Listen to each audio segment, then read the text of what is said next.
Aquele que habita no esconderijo do Altíssimo permanece debaixo da sombra do Onipotente. Eu direi do Senhor, Ele é o meu refúgio e minha fortaleza, meu Deus em quem confio.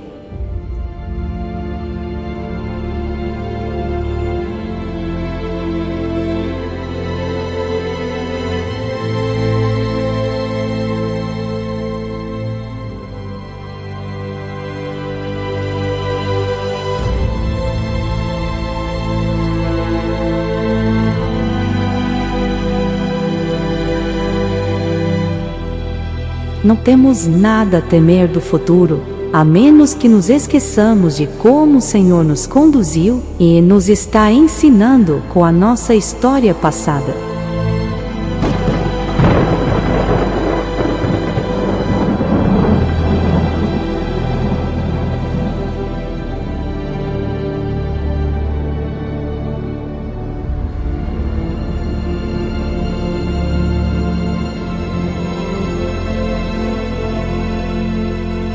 Esse aqui é o Sam.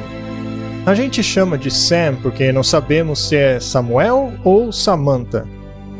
Se um dia ele puser um ovo, aí a gente muda o nome, mas por enquanto é Sam. Uma história de luta e esperança.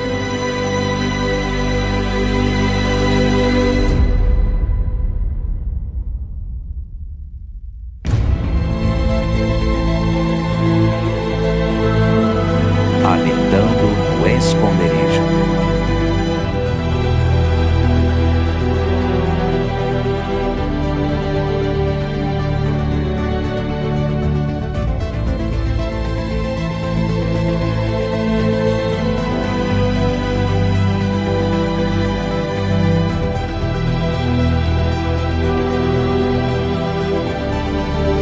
Episódio 1. Amizade na ilha. Muito bem, Sônica. O tema deste programa é Habitando no Esconderijo. E a pergunta é: por que você decidiu escrever um livro com esse título? Você decidiu falar pessoalmente sobre a sua própria vida e do seu ponto de vista sobre essas coisas? E, bem, hoje nós vamos abrir um pouco o coração. Você começa falando sobre a sua infância. E você o fez muito cuidadosamente. A ideia do seu livro não é acusar pessoas, mas contar uma história.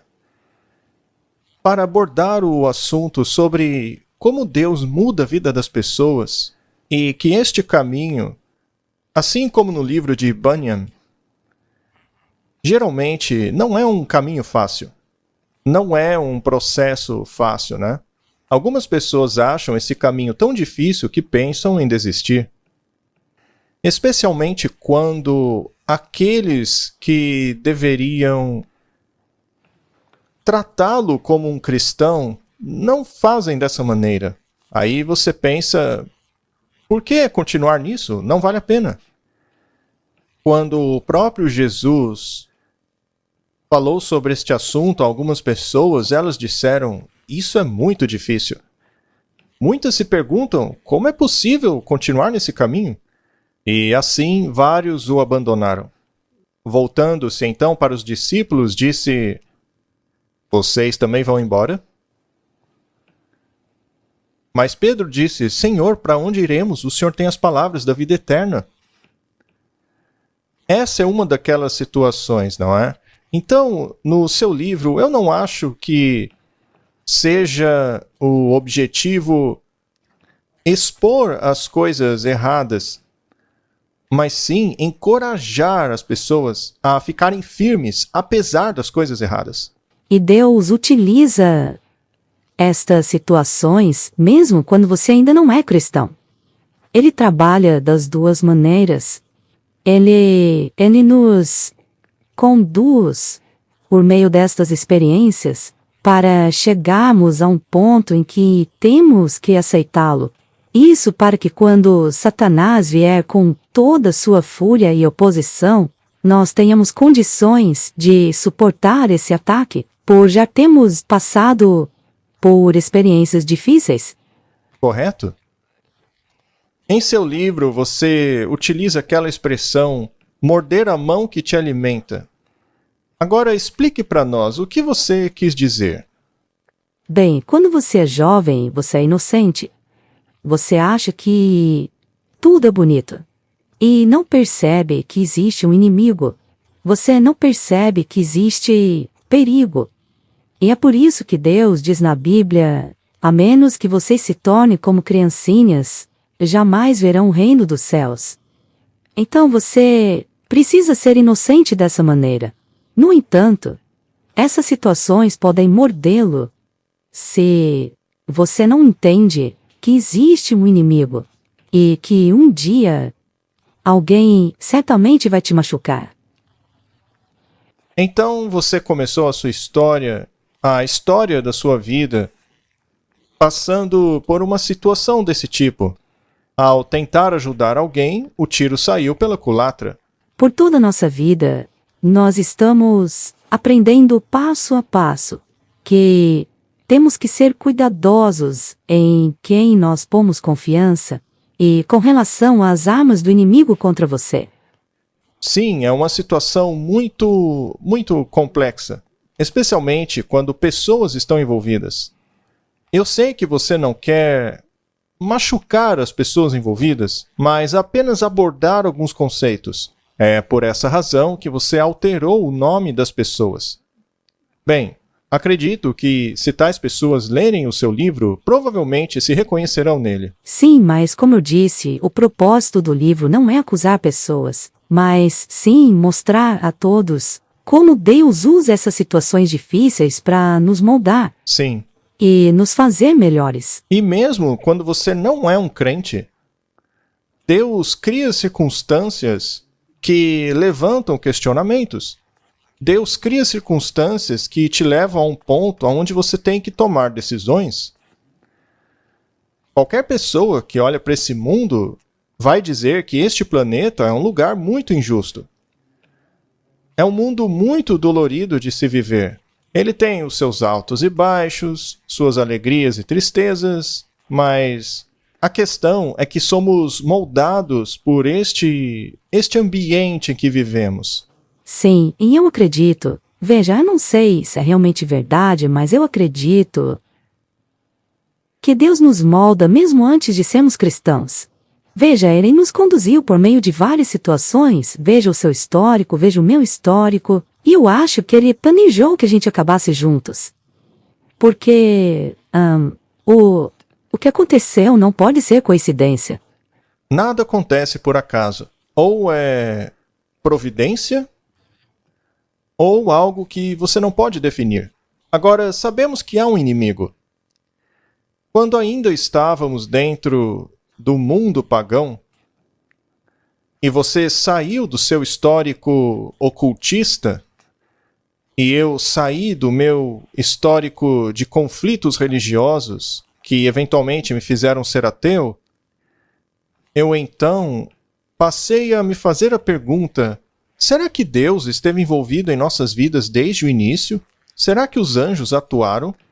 Será que o diabo assistiu à nossa situação? Será que ele observa as pessoas e chega a conclusões baseando-se em coisas que nós, seres humanos, não conseguimos ver? Será que ele mira em certas pessoas mais do que em outras? Estas são perguntas que surgem à minha mente. Cada pessoa tem um anjo comissionado para guardá-lo. Então, por essa razão, eu concluo que Satanás sabe de algo que não podemos ver.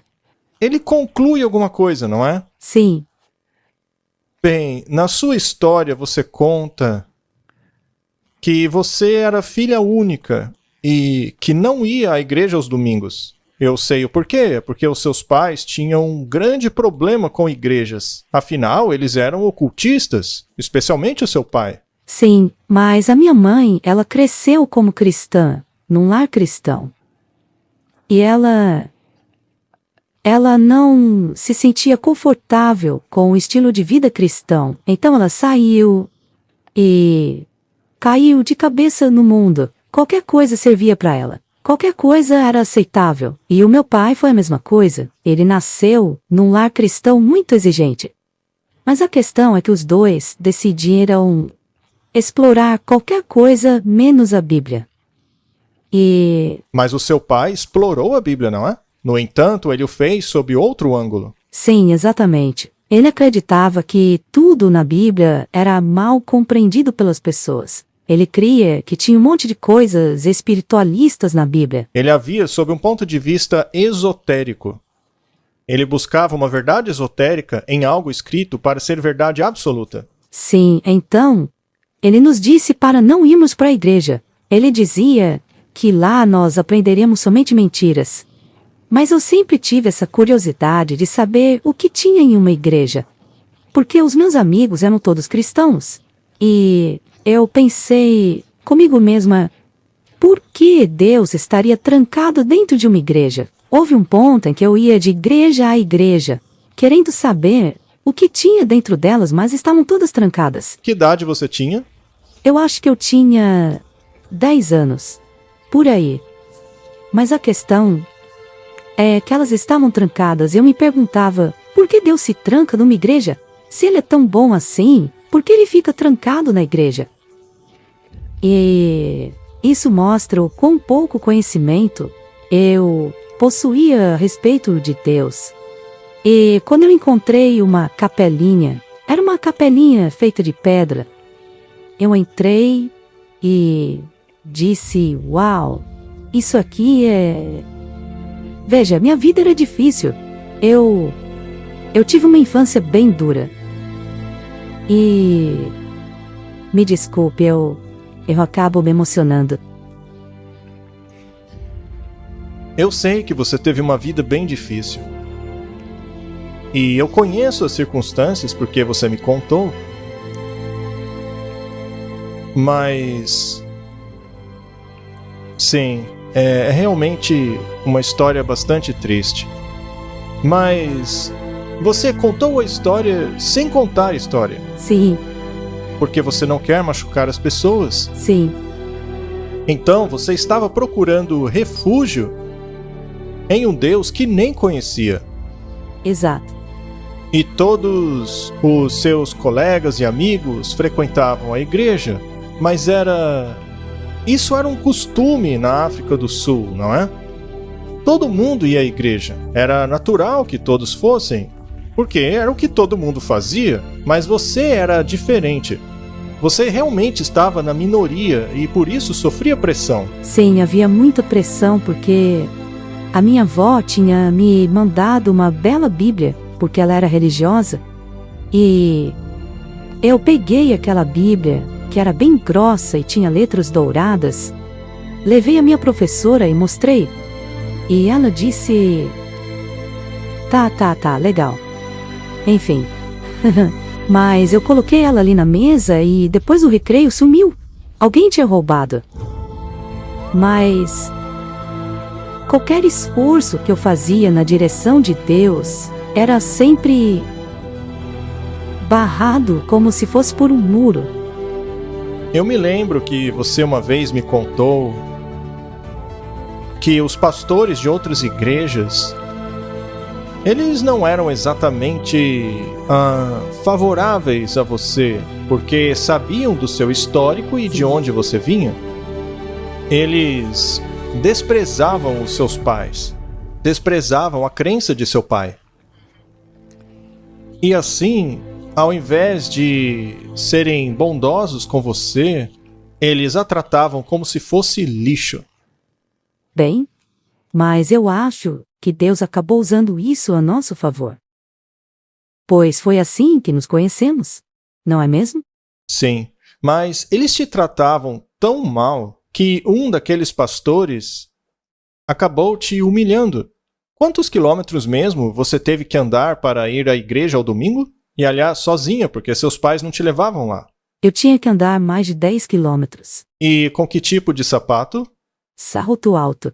Não era muito alto, mas tinha um salto ali. 10 quilômetros de salto. Depois de todo esse esforço, o pastor ainda te tratou como lixo. Bem, foi assim que aconteceu? E será então que a verdade não está no cristianismo porque você foi tratada desse jeito? Não. Mas isso fez com que a minha busca fosse ainda mais profunda. Se eu houvesse ficado ali naquela igreja, então eu não teria descoberto a verdade. Acho que Deus não deixou eu ficar ali. Eu então continuei procurando e procurando. Muito bem. E você tinha umas amigas muito estranhas, não é? Uma delas era a filha do pastor, não é mesmo? Certo. E as outras amigas que você tinham passado bem dúbio, não é? Cujos pais estavam envolvidos com prostituição. Você então tinha essa dicotomia, estes amigos, digamos, bastante religiosos e estes amigos mundanos, envolvidos em situações bastante complicadas. Por alguma razão, eu sempre me envolvia com os oprimidos, aqueles feridos e excluídos. Então, Você era excluída na escola, não era? Ainda assim, você era uma aluna excelente e os professores gostavam todos de você. Já eu vim de um histórico no qual eu era o pior estudante possível e todo mundo me odiava. Eu era o oposto. mas eu tinha um problema. Por causa da situação na qual eu estava, que, aliás, causou muito trauma, veja, todos sabem que o trauma pode fazer uma pessoa perder a capacidade de falar. Então eu não conseguia falar. O meu pai então me enviou para a cientologia. E o interessante é que foi por meio dessas circunstâncias que nos encontramos. Porque o seu irmão e eu éramos colegas na mesma universidade. Também tinha o fato da minha madrasta não gostar de mim. Então, nas férias da universidade, eu normalmente dormia em qualquer lugar que aparecesse. Com parentes, eu não ia para casa. E quando eu ia para casa, a minha vida era tão horrível que era impossível viver sob aquelas circunstâncias. Por exemplo, em uma situação, o seu irmão me disse: "O que você vai fazer?" E eu respondi: "Eu não sei, mas para casa eu não vou." "Ora, venha comigo então." Assim, eu fui com o seu irmão até a sua casa e lá eu a encontrei. Quantos anos você tinha, Sônica? Eu acho que eu tinha 15 anos. Sim, você tinha 15 anos e eu já tinha 21, acho. Sim, mas quando você fez aquela viagem a Moçambique, eu tinha 17. É isso mesmo. 2 anos depois, né? Aquela viagem foi interessante porque... E veja, eu vejo a mão de Deus nisso. Você tinha acabado de terminar com a sua namorada? Sim. E como meu irmão tinha namorada dele, me pediram para ir junto. E a razão pela qual eu terminei com aquela namorada, na verdade, é muito interessante. Aquela namorada era muito bonita. Ela ganhou um concurso de beleza. Ela se tornou Miss de uma certa cidade no país. E isso, naturalmente, trouxe a ela bastante fama, o que alterou completamente a personalidade dela. Seria possível que ganhar um concurso de beleza possa mudar tanto a sua personalidade a ponto de acabar com tudo que você valoriza? É possível. Claro. E nós temos que tomar cuidado com isso. Deus deseja que tenhamos um espírito calmo e quieto, humilde. Então, eu não conseguia mais conviver com ela, ela tinha mudado completamente. foi muito difícil para mim aceitar que eu não podia mais viver com ela sob aquelas circunstâncias. Eu sentia que eu não podia mais confiar nela, sabe? Especialmente quando elas se revelam daquela maneira. Mas, enfim, acabou que passamos a planejar uma viagem para Moçambique. Eu, seu irmão e a namorada dele. E eu ia sozinho mesmo. Porque a pessoa que ia comigo já não estava comigo. E sabe, 2 é bom, 3 é demais. O que é que eu ia fazer sozinho? Era uma situação bem desconfortável.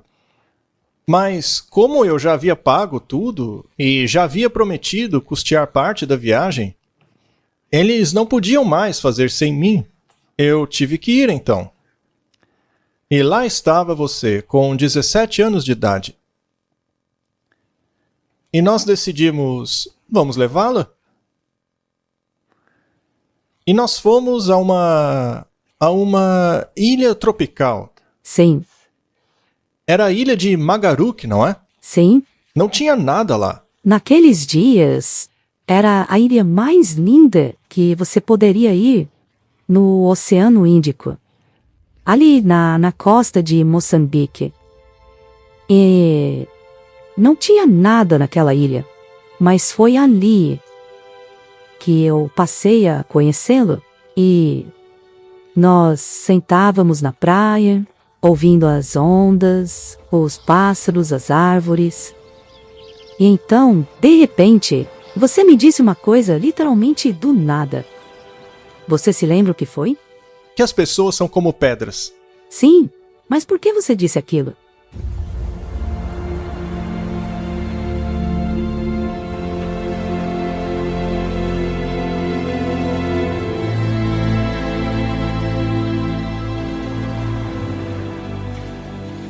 É certo que o justo dará graças ao teu nome, e o reto habitará em tua presença.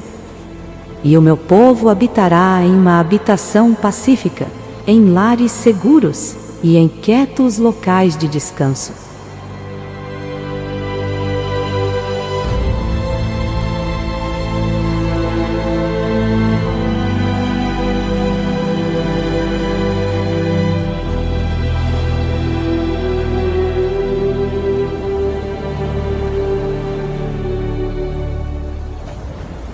Sabe por que eu disse que pessoas são como pedras? Porque em toda a minha vida, eu guardei meus problemas dentro de mim. Eu jamais havia me aberto a ninguém em toda a minha vida. E o que fez com que você se abrisse para mim? Olha, não vou te bajular, tá? Não quero que isso suba a sua cabeça. Mas nem mesmo com a minha ex-namorada, E veja, o meu namoro com ela era muito sério. Ainda assim, eu não me abria nem mesmo com ela sobre por que eu me comportava daquele jeito ou o que eu pensava das coisas. Mas em você, eu vi algo que nunca tinha visto antes. Foi uma empatia. Parece que você rachou a pedra. Sim. Eu me lembro que a gente conversou a noite inteira ali naquela praia. Você me contou um pouco sobre você, eu contei um pouco sobre a minha pessoa. Algumas delas eram provavelmente difíceis de se acreditar, pois se eu contasse sobre o meu relacionamento com a minha madrasta ou coisa do tipo, você confiava tanto nas pessoas que você não conseguiria acreditar que alguém pudesse me tratar daquele jeito? Isso é verdade. Eu sempre fui aquele tipo de pessoa que achava que todo mundo era bom. E eu nunca entendia como alguém escolhia ser mal. Mas você não via o mal dentro de casa? Sim. Sim, mas eu nunca fui humilhada ou expulsa de casa como você foi. E é por isso que era estranho para mim, porque lá em casa havia amor e havia bondade. Sim, eu olhava para sua casa e para mim era difícil perceber isso. Vocês estavam todos em harmonia. Mas, na verdade, as coisas por trás das cenas não estavam bem. As pessoas de fora não viam isso. Na verdade, eu nunca encontrei uma família tão aberta a um convidado como a sua. E eu acabei criando um relacionamento muito bom com o seu pai. A sua mãe, ela era a parte estudiosa da família. Já o seu pai, ele era mais romântico, não é? Aquele que sempre estava buscando pelo desconhecido. Mas a sua mãe era acadêmica, mais racional. Ela tinha afinidade comigo porque nós dois vínhamos de um histórico acadêmico. Já o seu pai tinha afinidade comigo porque eu era aberto a tudo o que ele tinha a dizer. Então, para mim, conhecer sua família foi uma experiência completamente nova. Mas sim, eu me abri um pouco com você. Eu disse que as pessoas eram pedras porque elas são. Elas podem esmagar você. E depois de terem te destruído, ainda te acusam de coisas que elas acham sobre você. Você é isso, você é aquilo. E isso acabou Te endurecendo. Isso, eu me endureci para sobreviver a elas. Sim. Por dentro, você estava muito ferido e o seu exterior acabou criando um muro para as pessoas. Sim, isso é verdade. A minha família era muito durona. Eles vieram de um histórico muito duro. Alguns deles eram, você sabe, alemães. Alguns membros da minha família eram de militares do exército nazista. Assim, qualquer sinal de fraqueza, qualquer lágrima que eu derramasse, era visto imediatamente como sinal de fraqueza. Dentro da minha família, meninos não choram. Homens de verdade não choram. Foi assim que eu cresci. Então, não importa o quão dura fosse a situação, eu sempre estava escondendo meus sentimentos, tentando colocar um sorriso no rosto, apenas porque as pessoas esperavam por isso. Eu me lembro de, ao estar diante do túmulo da minha mãe, quando eu tinha apenas 12 anos, de tentar colocar um sorriso em minha boca. Só que eu fui imediatamente repreendido, acusado de ser uma pessoa insensível. Afinal, quem ousaria sorrir diante do túmulo da sua mãe? Eu era o monstro dos monstros. Mas a verdade é que ninguém me entendia. E é por isso que eu me tornei cada vez mais endurecido, escondendo os meus sentimentos de todos. Menos de você.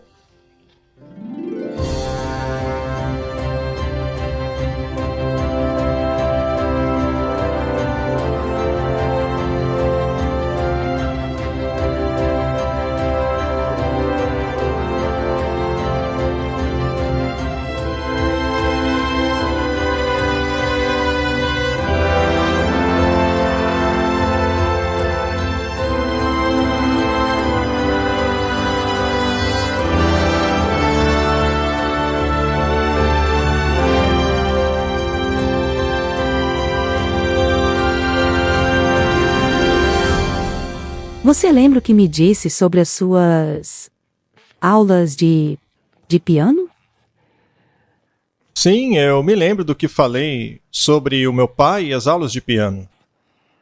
A minha mãe tentou desenvolver os meus atributos mais sensíveis. Eu era muito rebelde, porque ela era doente e tinha problemas com a igreja. A igreja católica tinha me dito que ela não ia para o céu por causa da fé dela, mas ela sempre tentou desenvolver o meu lado mais sensível, e é por isso que ela me enviava secretamente para ter aulas de piano. eu provavelmente não seria o melhor músico do mundo. Provavelmente no céu, quando Gabriel me der uma harpa, ele vai ter muito trabalho em me ensinar. Mas quando eu finalmente aprendi a primeira música, meu pai chegou em casa do trabalho e ela queria surpreendê-lo. Ela disse: "Sente-se, veja só uma coisa." Ela me fez então ir até o piano para tocar a minha primeira música. O que aconteceu é que o meu pai explodiu. Ele disse: "Como você ousa fazer um garoto Aprender música. aprender música e se tornar um maricas? Meu filho nunca vai ser um maricas aprendendo esse negócio de música." E foi aí que acabou a minha carreira musical. Eu tinha provavelmente uns 10 anos de idade. Mas você é muito musical e que você não sabe. Você tem uma boa voz. Eu não sei se é assim mesmo. Quem sabe no céu eu possa desenvolver isso daí. Por enquanto eu vou me concentrar em outras coisas, mas eu acho lindo que você goste de música. Bem, de qualquer forma, uma vez que nos abrimos a alguém, é criado um Laço. laço. E você também tinha um histórico que eu acho que não tinha compartilhado com ninguém até então. Você nunca tinha dividido aquilo, não é? Não. Acho que eu sou a única pessoa que conhece toda a história. E toda a história não está no livro, porque não dá para pôr tudo lá. Não. Então, Deus pega essas pessoas e tem compaixão delas. Você tá me fazendo chorar, Walter. Acho que eu vou precisar de um também. Mas é isso mesmo. Deus é muito bom.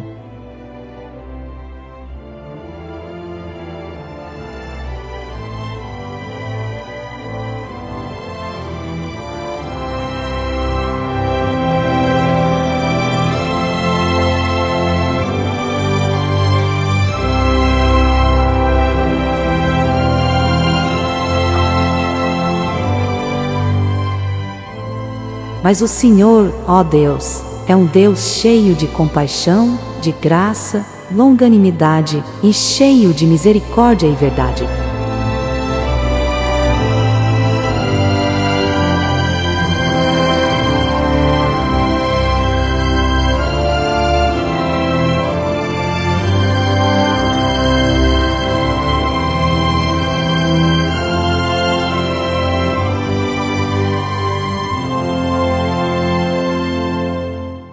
Depois de Moçambique, você voltou para a universidade.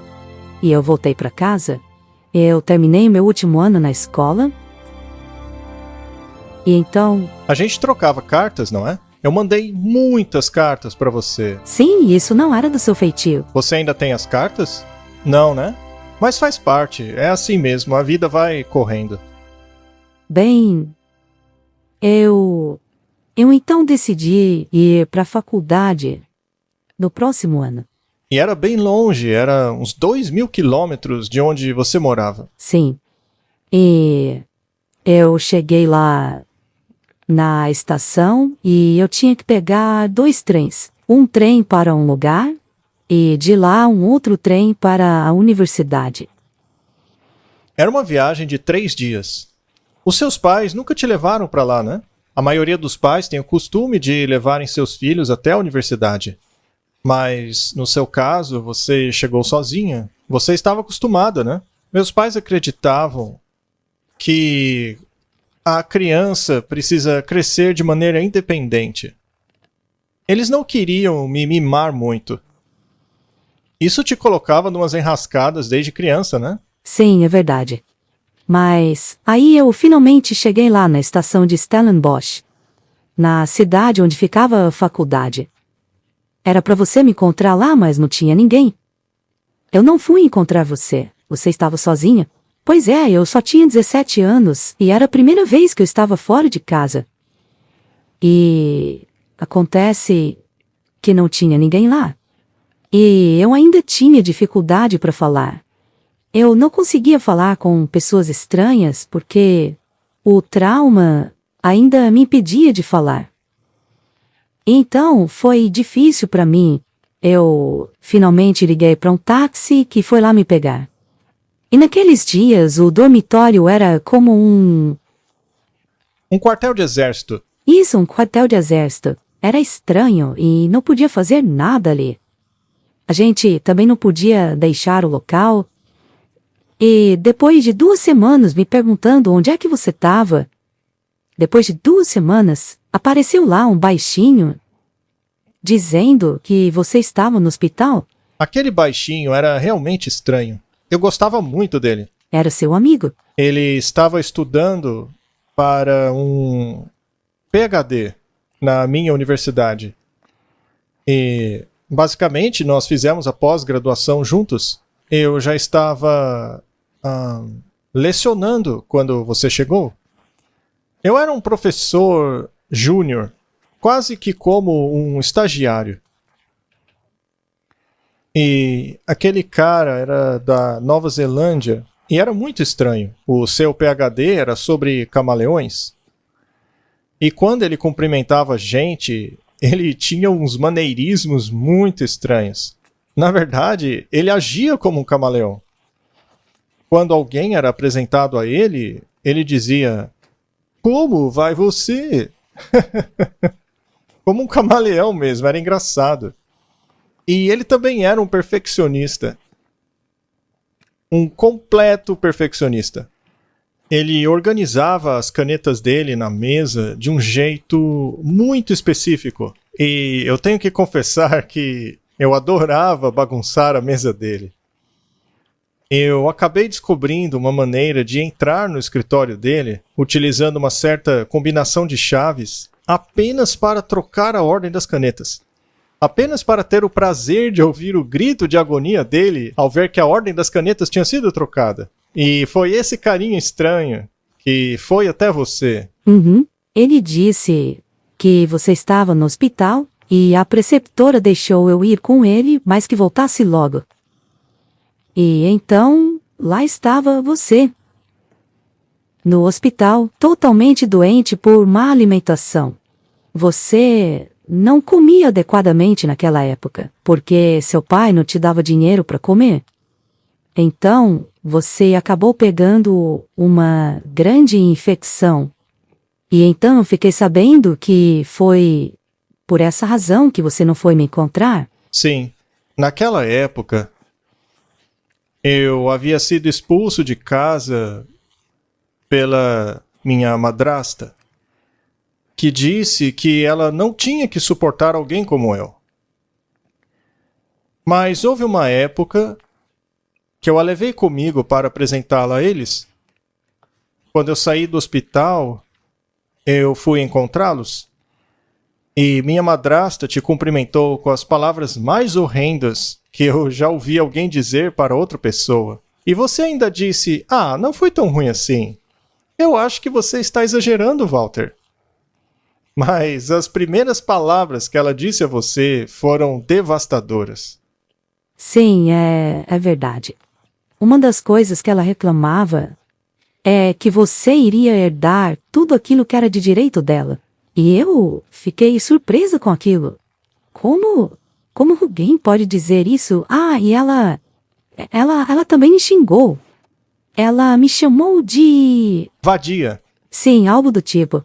E eu comecei a chorar porque eu nunca havia sido tratada assim. Basicamente, o que ela quis dizer é que se você casasse comigo, você acabaria herdando tudo o que ela deveria herdar. E, portanto, você era uma vadia. Ela achava que você estava interessada em dinheiro. Então você não aguentou aquilo e começou a chorar. Sim, e depois ela ainda disse: "Eu espero que você chore pelo resto da sua vida." E as palavras dela continuaram martelando a minha cabeça pelo resto da vida. Eu espero que você chore pelo resto da vida. Bem, felizmente a Bíblia nos diz que não devemos nos preocupar com essas maldições. Sim. Se você conhecesse a Bíblia naquela época, você não teria se abalado. Com certeza, seria ótimo. Não existe maldição de nenhuma pessoa ou demônio ou nada que possa afetar quem está com Cristo. Ao mesmo tempo, é verdade que esse seu jeitinho, sua maneira de falar, seu caráter, tudo isso ganhou completamente o coração do meu pai. É verdade. E graças a nós dois estarmos juntos, ele mudou a atitude dele para comigo. E as coisas acabaram ficando muito melhores. E aí, mais tarde, passamos a encontrar o meu pai em segredo, sem que a minha madrasta soubesse. Sempre que passávamos pela cidade dele, nós ligávamos e combinávamos um encontro em hotéis, restaurantes, etc. Sim. Tudo para ela não saber. Ele era gentil. Era um alemão bem trabalhador. Naturalmente, ele estava apenas intimidado pela fúria da minha madrasta. E finalmente nós nos casamos. Eu me lembro que não foi fácil no início, porque você era tímida. Não conseguia falar quando outras pessoas estavam presentes. Mas eu sabia exatamente o que você queria dizer e o que estava pensando. Quando as pessoas lhe faziam perguntas, quem respondia era eu. Sim. Os meus colegas e amigos sempre me perguntaram: qual é o problema com essa sua namorada? Por que você fica com ela? Por que não troca de namorada? Ela não fala nada, você está sempre falando no lugar dela. E deve ter sido difícil para você lidar com aquilo. Especialmente meus amigos acadêmicos. Você sabe, aquele pessoal cheio de PhDs. Eu tinha pavor deles. Eles me assustavam. Eu mal conseguia olhá-los. Eles eram tão arrogantes. Foi muito difícil. Mas foi assim. E como você acabou superando essa dificuldade? Olha, o tempo cura tudo. Cicatrizes, etc. Mas a gente casou e começamos uma família. E tudo começou muito bem, na verdade. As coisas caminhavam até que muito bem, mas a partir de um ponto as coisas começaram a deteriorar-se.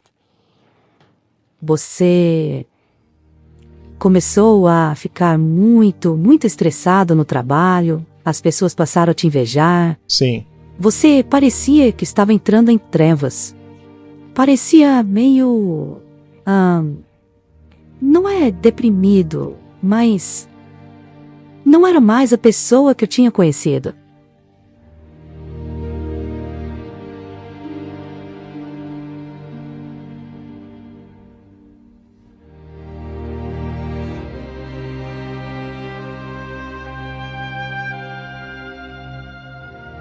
Ele clamará a mim, e eu o responderei.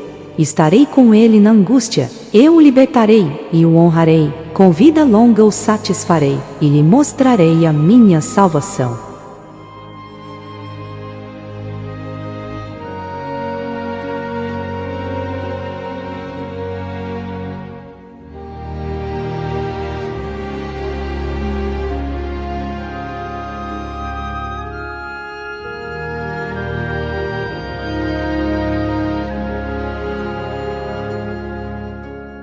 O que aconteceu? Eu não sei o que aconteceu. Eu acho que foi a pressão da universidade. A pressão de ser sempre o sabe-tudo da universidade. E a busca por posições mais elevadas. Eu era um ateu. Não havia um Deus para o qual eu pudesse ir. Eu acho que a vida era tal que me permitiu ter um pouco de autocontrole. Mas quando o nosso primeiro filho nasceu, você se lembra de quando estava grávida e vivíamos naquela casa com todo tipo de manifestações ocultistas acontecendo. Você menciona essa história sobre a casa mal assombrada. Mas então nós saímos dali para Stellenbosch. Nós deixamos a cidade onde eu e você havíamos estudado por causa de um novo trabalho na universidade. E então, quando voltamos, nosso filho Martin nasceu. Naquela época, a gente vivia em, digamos, numa cabana, em uma pequena fazenda. Tinha tanto buraco na cabana que dava para atravessar o braço pela parede. Foi difícil passar os invernos ali. E era no alto da montanha, tudo ficava cheio de neve. Era muito frio. Mas era o que a gente podia pagar naquela época. E quando nosso filho Martin nasceu, você perdeu muito sangue. E foi então que descobrimos que você tinha um problema na coagulação de seu sangue. Você tinha um grave problema com essa coagulação. Você acabou perdendo muito sangue e não tinha ninguém para te ajudar. Minha madrasta nunca teria te ajudado. Meu pai vivia em outra cidade. A sua mãe estava a mais de 2.000 quilômetros de distância. Não havia ninguém para ajudar. Você acabou desmaiando muitas vezes. Sim, eu desmaiava muito. Eu desmaiava e acordava umas 4 horas depois. No chão, com o bebê chorando. Morto de fome. Eu então amamentava o bebê e desmaiava de novo. E só acordava horas depois. Então... E eu tinha que estar na universidade. E aquela época foi bem difícil por causa dos protestos. Aquela época foi muito difícil. A gente acabou tendo que nos mudar para outra cidade porque era muito perigoso. Mas aí as coisas melhoraram financeiramente e nós conseguimos nos mudar para uma casinha germinada. E meu pai nos ajudou naquela época mais uma vez. Ele estava mais manso. Foi assim que conseguimos comprar uma casa germinada. Em muitas vezes, é claro. E foi lá que a nossa filha nasceu. Mas logo depois, nos mudamos mais uma vez para uma nova casa. A gente vendeu aquela, construímos uma nova. E aí nasceu o nosso terceiro filho. Exatamente. Foi o nosso Robert. E naquela época, o meu pai se divorciou da minha mãe e veio morar conosco. Foi quando muitas coisas começaram a acontecer. Sim, as manifestações sobrenaturais. Se você se aventura no ocultismo, sua vida é totalmente imersa nas trevas. Sim. Não tem como sair. Você está preso. Então, eu sinto muito pelas pessoas que estão envolvidas no ocultismo. Elas vivem com essa constante impressão de que estão evoluindo para um plano superior. Mas a verdade é que elas estão presas, e isso tira toda a alegria da vida. Muitas dessas pessoas que entram no ocultismo e que fazem parte dos grandes círculos deste movimento, deste ambiente, muitas delas acabam cometendo suicídio. Especialmente na universidade, os acadêmicos, a maioria deles é de não cristãos, e muitos deles acabam se aventurando no ocultismo e no espiritismo. Eu me lembro de um dos palestrantes lá da universidade, com quem nós tínhamos bastante contato, era, na verdade, sacerdote da Igreja de Satanás. Então, nós vimos de perto essas coisas. Essas manifestações sobrenaturais, como a que aconteceu com o Robert, são inexplicáveis. A história está lá no seu livro. Lá você também explica como que para sair disso nós recorremos à Igreja Católica, procurando pela ajuda de um exorcista para resolver o problema. Mas você não voltou de volta para a igreja porque cria em Deus? Você voltou para a igreja procurando nela um remédio, uma solução, não porque você buscava um relacionamento com Deus. Esse plano satânico é realmente muito bem bolado.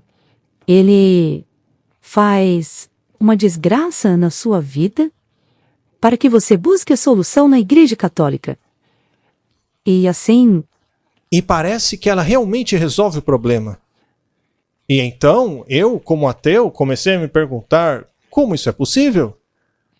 Como entender isso daí? Seria lógico aceitar a cura sem aceitar aquele que trouxe a cura?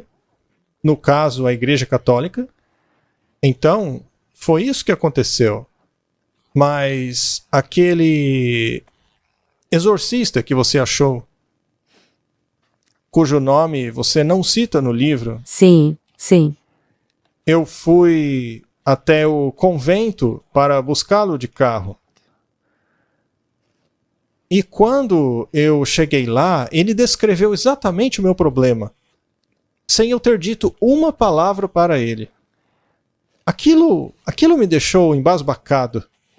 Ele me desarmou completamente. Eu fiquei muito confuso. sim, você passou a considerar que eles tinham poder que você não conhecia? E aquilo acabou te atraindo? Sim, é verdade, porque eu tinha essa filosofia como um cientista, precisa ter uma causa e um efeito. Tudo precisa seguir as leis da termodinâmica, e aquelas manifestações sobrenaturais não encaixavam nisso. Eu não podia mais negar a existência do sobrenatural. Você se lembra quando fizemos a brincadeira do copo? Nós mesmos fizemos o tabuleiro. Lembra do que aconteceu quando colocamos os dedos no copo? Como ele soletrou... Vão pro inferno. O que aconteceu com o copo logo em seguida? Saiu voando? Foi lançado para longe. E aquilo simplesmente não tem explicação lógica. Eu me lembro que os cabelos do meu pescoço se arrepiaram todos. E eu pensei, o sobrenatural realmente existe. E a partir daquele dia, a nossa vida tornou-se um inferno. Um inferno absoluto, porque nós abrimos a porta para uma presença demoníaca em nossa casa. Mas nós não conhecíamos aquela presença. A gente achava que aquilo se tratava de espíritos de mortos. Você se lembra que você queria muito falar com sua mãe? Você queria vê-la de novo. A gente achou que aquela brincadeira era uma maneira de falar novamente com ela. Sim, mas por que Satanás acabou se retraindo e nos deu um pouco de paz? Por que ele fez aquilo?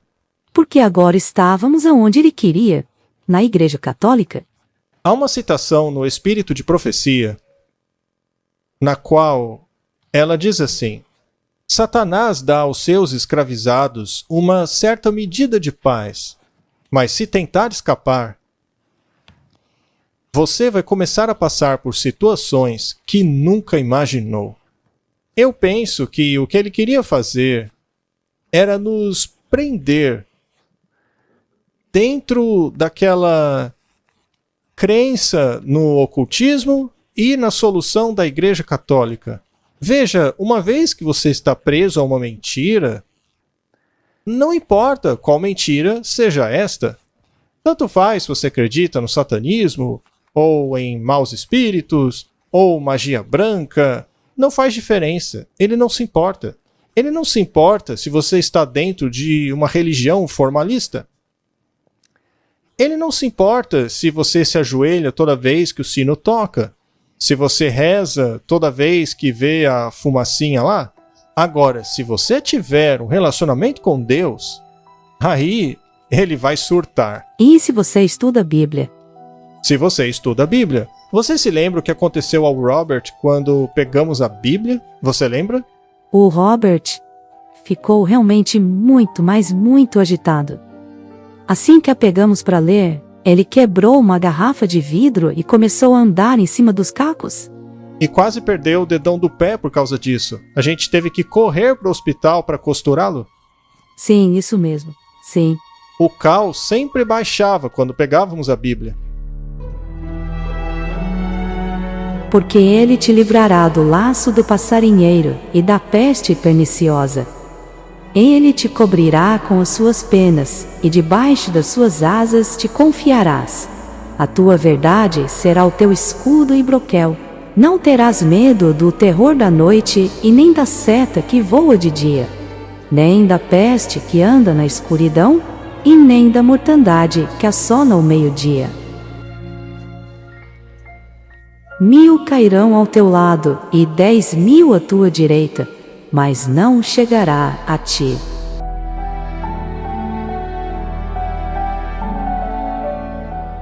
Aquele padre católico parecia ter uns 70 anos, não é mesmo?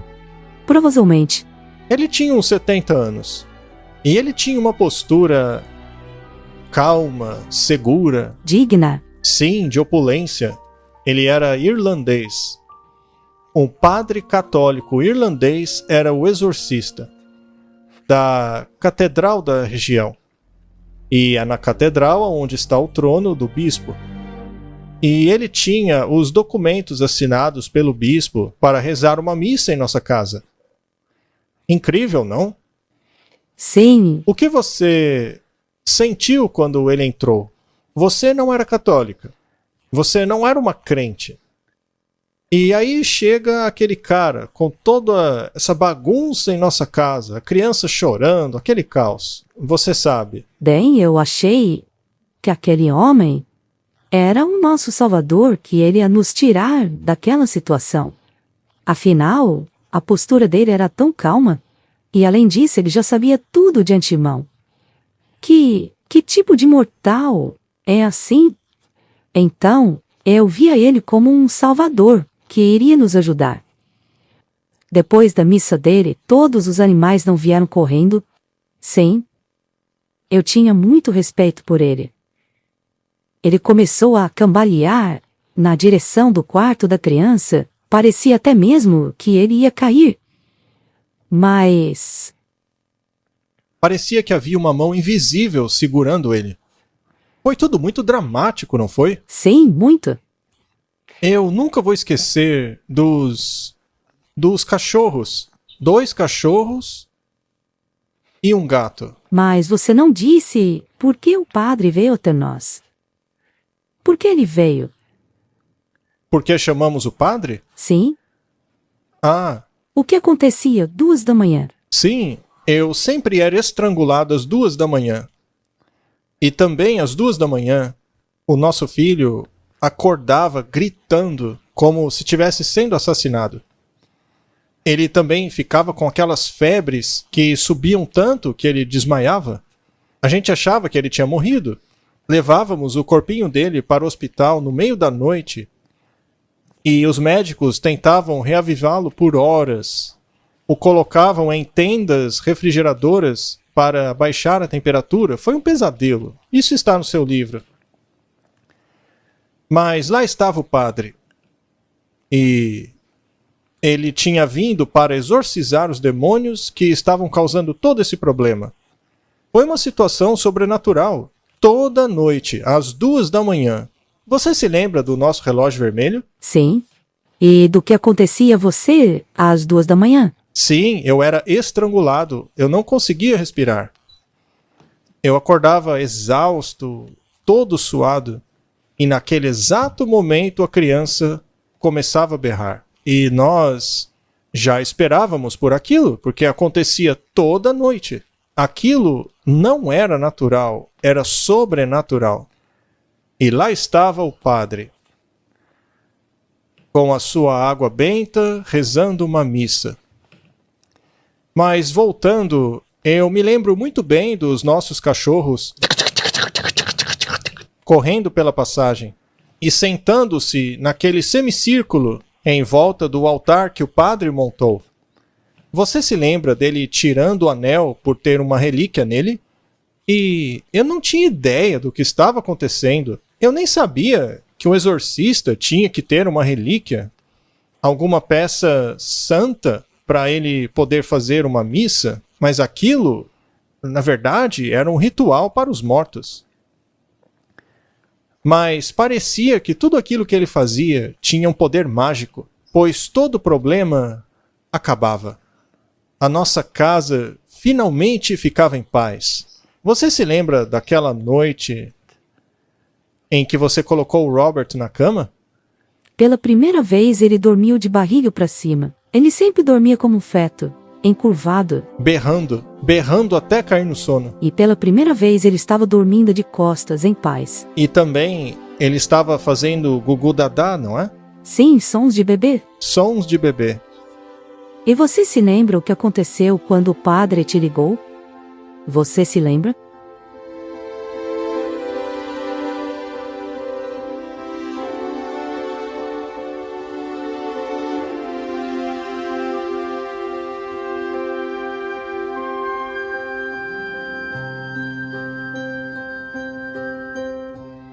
No caminho que leva para a cidade de Deus, não há dificuldades que aqueles que confiam nele não possam superar. Não há perigos que não possam escapar. Não há uma tristeza, nenhuma angústia, nenhuma fraqueza humana, para a qual ele não possa prover um remédio.